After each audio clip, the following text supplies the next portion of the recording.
Informações importantes sobre as tensões agora. Não é o Oriente Médio. Rafael, o que é ali? A tensão agora de quem? Coreia do Norte e Coreia do Sul.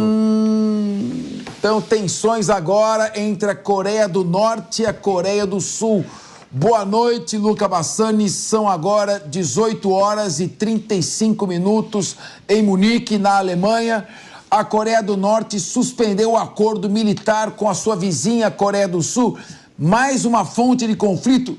Meu amigo, o começo desse século está muito parecido com o começo do século XX, do qual se seguiram duas grandes tragédias humanitárias maiores da história. Luca Bassani, conta pra gente, estamos curiosos. É isso mesmo, Capeza. Apesar de no mundo agora temos dois conflitos regionais que chamam a atenção de todos, o conflito na Ucrânia com a Rússia e também agora na faixa de Gaza com Israel, há um conflito que começa em 1950 na Península Coreana. Esse que foi um dos primeiros conflitos quentes durante a Guerra Fria. Afinal, a Guerra Fria não teve o enfrentamento direto de americanos com soviéticos, mas em diversas ocasiões tiveram o investimento maciço das tropas do exército americano e do governo americano, assim como do exército e do governo soviético em cada um dos lados. A Guerra da Coreia, que foi de 1950 a 1953, oficialmente ainda não acabou, apesar do armistício daquele ano de 53, que coloca, então, o fim das hostilidades e o estabelecimento de dois países com dois governos diferentes a partir do paralelo 38. E nós vemos que, nesse sentido, as tensões cresceram sempre em vários momentos do século XX, também do século XXI, principalmente após Kim Jong-un, o terceiro da dinastia Kim, ter investido cada vez mais no seu arsenal nuclear.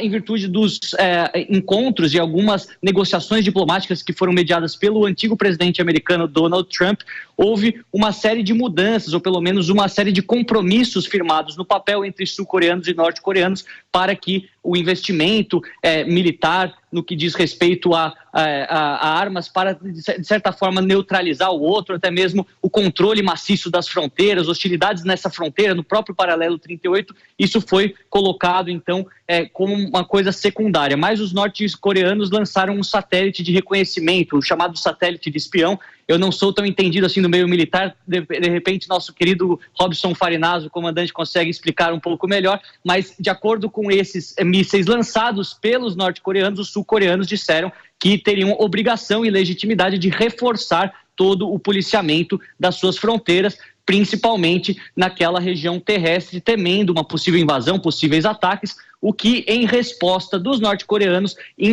que invalidaram completamente aqueles acordos firmados em 2018, em setembro. Então a gente vê que um pouco de avanço pacífico que foi feito naquela ocasião caiu por água abaixo, lembrando que durante este ano, quando a Coreia do Norte completou 75 anos do que eles chamam de Guerra da Vitória, ele convidou o ministro da Defesa da Rússia, Shoigu, e o ministro da Defesa da China, que foram lá para os desfiles militares. Então a gente sabe que também, apesar de ser um país, às vezes um pouco muito distante da nossa realidade, por ser um dos mais isolados do mundo, tem um arsenal poderoso e tem amigos poderosos também.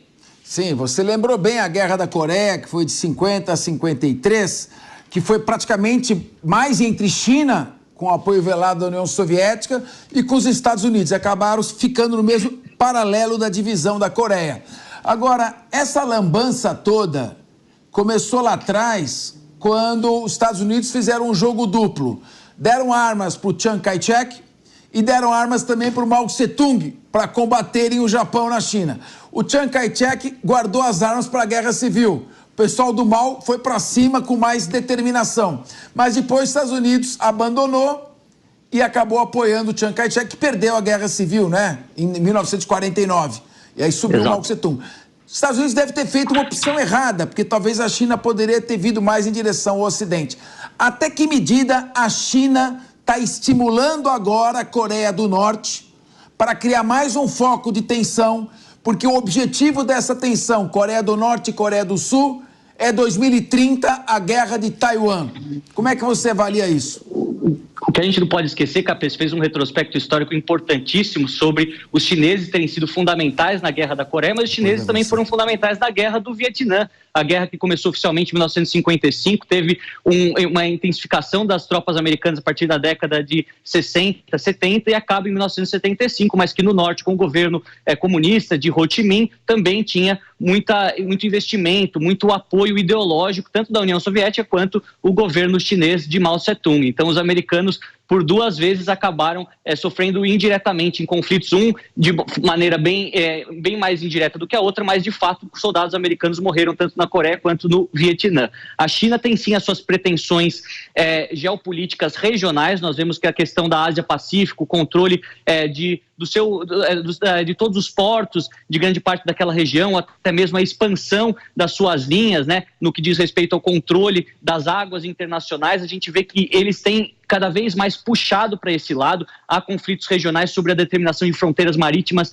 entre Malásia, entre Filipinas com a China, entre o próprio Japão com a China. Nós sabemos que essas são questões que vêm de muitas décadas e tudo indica que o objetivo, uma vez os chineses sendo bem pragmáticos como são na sua diplomacia, observando que os conflitos demais que acontecem no mundo, como o caso da Rússia com a Ucrânia, o de Israel, são conflitos também, em alguns casos, de caráter expansionista.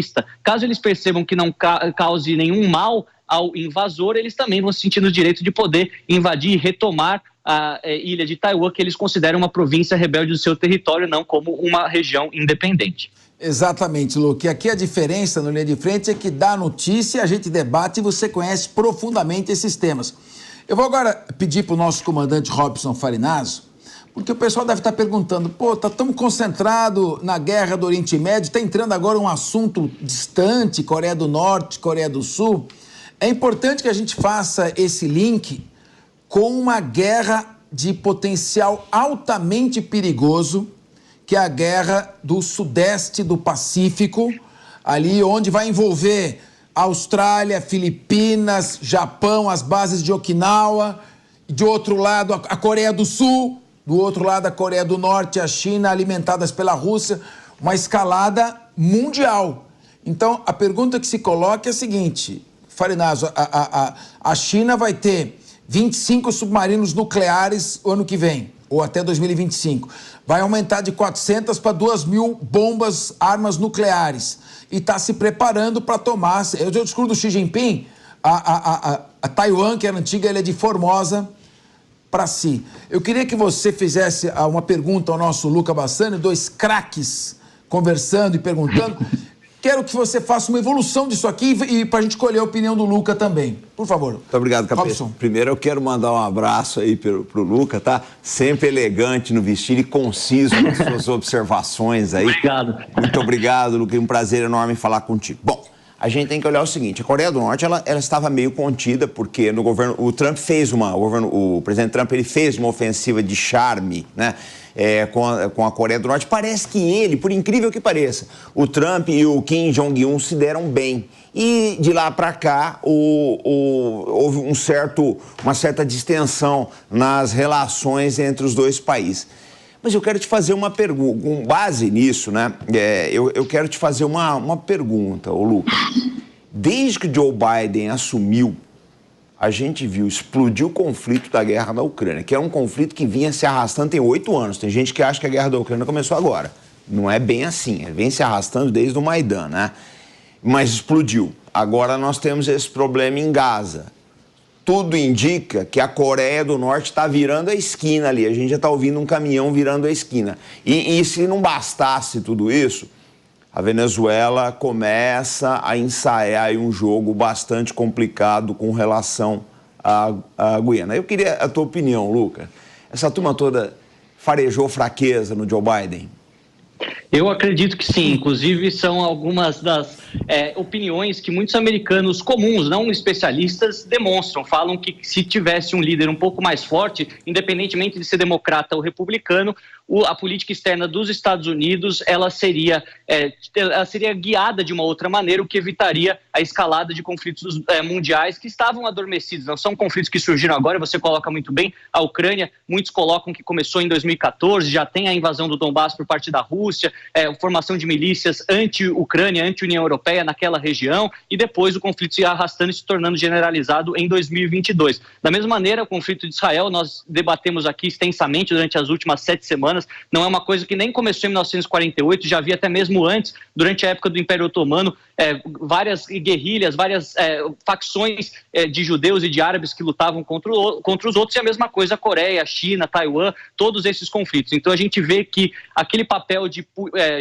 xerife do mundo que falavam dos Estados Unidos, que estava em alguns momentos foi melhor realizado do que agora, neste momento passa por um ponto crucial. A gente vê que eles não têm mais nem a legitimidade, nem mais a capacidade de conter todas essas pequenas revoluções, pequenas guerras, e pode realmente ter a periculosidade de se transformar num conflito mundial. Por isso, muitos deles contestam a capacidade de Joe Biden de continuar à frente do país por mais 4 anos. Outros contestam se a volta de Trump não seria ainda pior, mas eu não sou americano, não posso votar, então deixo para que eles decidam o ano que vem, em novembro. Olha, Luca, aqui no Brasil, o Senado Federal saiu da sua habitual inércia, modorra e subserviência e aprovou uma PEC que está dando muita polêmica. O ministro Gilmar Mendes está falando, nós vamos voltar para o Brasil agora, porque os conflitos locais também estão crescendo bastante. Muito obrigado, Luca Bassani, e sua biblioteca preciosa que fica atrás de si.